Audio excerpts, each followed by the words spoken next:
अस्सलाम वालेकुम, this is doctor Wasim. कैसे हैं आप सब? ठीक है, फिट है। नई वीडियो के साथ आपकी खिदमत में हाजिर हूँ। वीडियो के टॉपिक से पहले अगर आपने अभी तक चैनल सब्सक्राइब नहीं किया तो कर लें, क्योंकि हमें ये पता चला है कि 60 से 70% लोग जो हमारी वीडियोस देखते हैं वो हमारा चैनल सब्सक्राइब नहीं करते। तो हम आपका ख्याल रखते हैं, आप हमारा ख्याल रखें।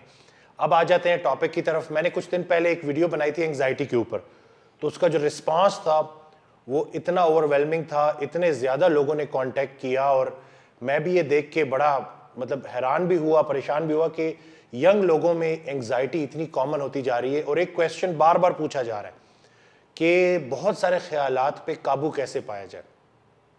ये सवाल था लोगों का, तो मैंने सोचा कि वीडियो बनाऊं कि बहुत से ख्यालात पे काबू कैसे पाया जा सकता है। हज़रत वासिफ़ अली वासिफ़ रहमतुल्लाह अलैह एक ऑडियो में जो है वो ये बात बताते हैं कि किस तरह से बहुत सारे ख्यालात पे काबू पाने का एक ही तरीका है कि बंदा एक ख्याल में गुम हो जाए। तेरी याद में हुआ जब से गुम, तेरे गुमशुदा का ये हाल है, न करीब है न दूर है, न फिराक है न विसाल है। कुरान पाक में अल्लाह ताला कहता है कि नमाज के ज़रिए मुझे याद करो, यानी कि नमाज के ज़रिए अल्लाह की याद कायम करो, यानी कि मकसद अल्लाह को याद रखना है। तो जब आप अल्लाह ताला का जिक्र करते हो नमाज के ज़रिए, या पूरे दिन में किसी महफिल में बैठे हो, तन्हाई में बैठे हो महफिल में और जिक्र कर रहे हो, तो अल्लाह ताला कहता है कि तुम तन्हाई में पुकारो, मेरा जिक्र करो, मैं भी तुम्हें तन्हाई में तुम्हारा जिक्र करूँगा। तुम महफिल में मेरा जिक्र करो, मैं भी महफिल में तुम्हारा जिक्र करूँगा। तो अल्लाह ताला की भी एक महफिल है। अब इंसान अगर सोचे कि अल्लाह की जो महफिल है उसमें कौन कौन होगा, यही सोच के कि जब मैं एक महफिल में अल्लाह का जिक्र करता हूँ तो अल्लाह भी अपनी एक महफिल में मेरा जिक्र करता है, तो किन लोगों में आपका जिक्र हो रहा है, किन शख्सियात में आपका जिक्र हो रहा है, ये सोच के ही इंसान को हौसला मिलता है, क्योंकि सुकून क़ल्ब सिर्फ अल्लाह की याद में है।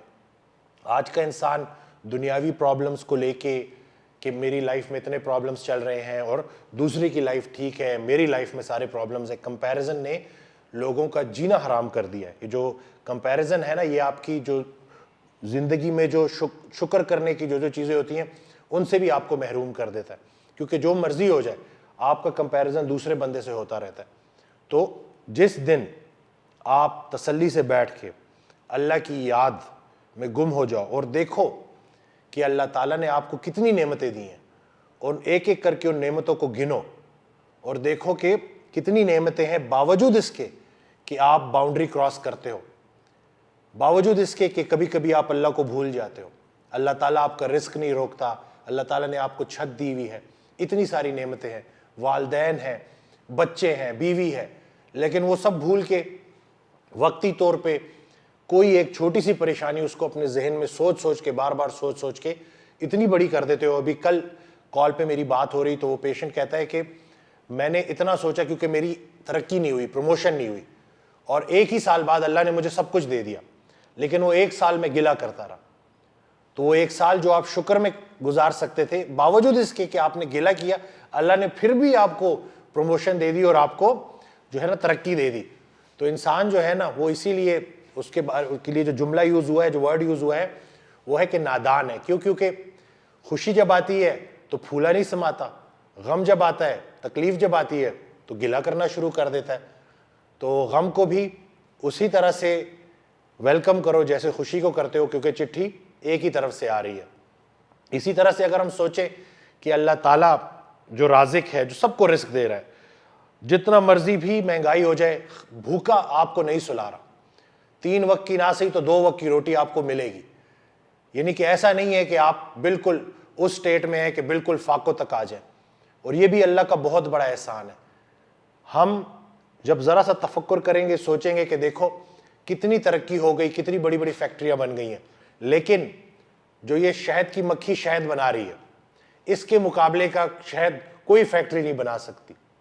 यानी कि शहद की मक्खी को एक ऐसा हुनर दिया है, एक ऐसा इल्म दिया है अल्लाह ने, कि वो जब भी शहद बनाएगी और जब भी मार्केट में आर्टिफिशियल शहद और असली खालिश शहद रखा जाएगा तो कीमत खालिश शहद की ज़्यादा होगी।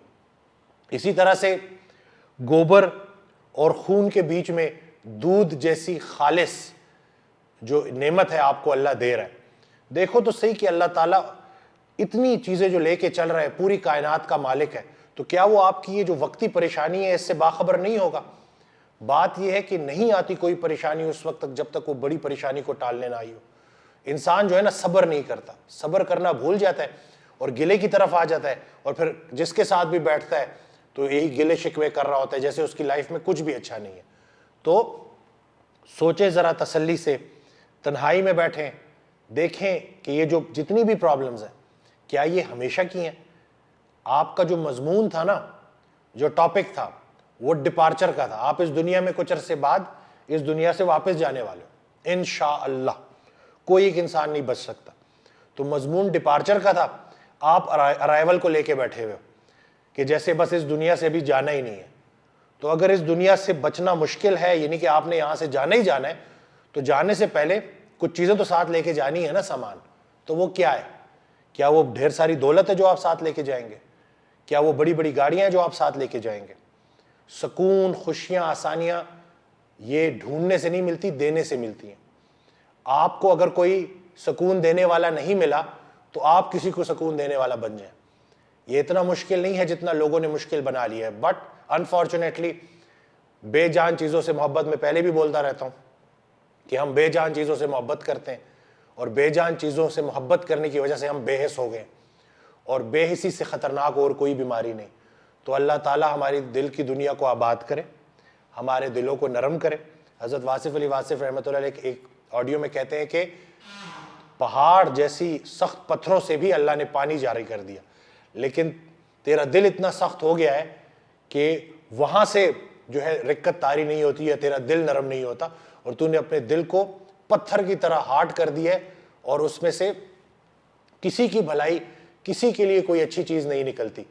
تو سوچیں کہ ہم جو یہ کچھ عرصے کے لیے ادھر ہیں تو ہماری دل کی دنیا آباد ہونی چاہیے, دل کی دنیا نرم ہونی چاہیے, اور باقی تو ایک ایک کر کے سب نے واپس اللہ کے پاس جانا ہے.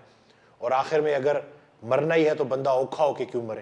دو لوگ جو کہ اللہ کے پاس زندگی گزار کے واپس جائیں گے, اور ایک شخص جس نے بڑا شور مچایا ہے, بڑے گلے شکوے کیے ہیں, اور ایک بندہ جو تسلیم و رضا کے ساتھ اللہ کے پاس پہنچا ہے, تو کیا دونوں کا استقبال ایک طرح سے کیا جائے گا؟ سوچیں ان باتوں کے اوپر, کیونکہ چھوٹی سی لائف ہے اور ایک ایک کر کے سب نے پار لگنا ہے.